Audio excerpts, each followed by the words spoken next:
منتجات نسائنا عنوان معرض نظمه مركز شؤون المرأة الفلسطينية في قطاع غزة في 18 من أذار للعام 12 على التوالي.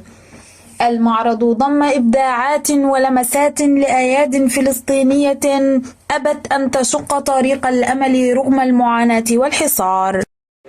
يهدف معرض منتجات نسائنا 18 إلى إبراز دور المرأة الفلسطينية المعيلة صاحبة الدخل البسيط، إلى إبراز هؤلاء النساء والخريجات الجامعيات العاطلات عن العمل، إلى إبراز منتجاتهن وتعرفون بالمجتمع المدني والمحلي، وإلى التركيز على نوع من هذه الفئة وذلك لأهميتها في المجتمع الغزي بصفة عامة.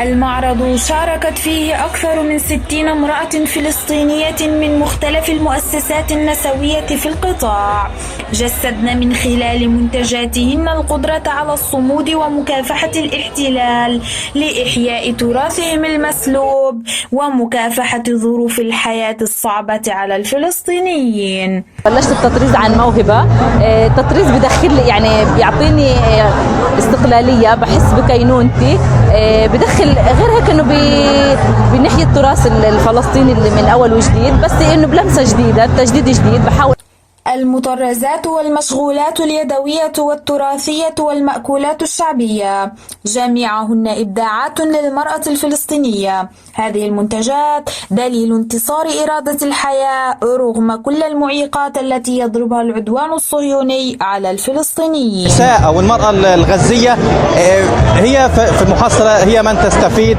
ماديا وغيره من خلال عرضها للمنتوجات، سواء تراثية أو مأكولات أو مطرزات أو إلى آخره من يعني منتجات تقوم بها نساء غزة بالتحديد.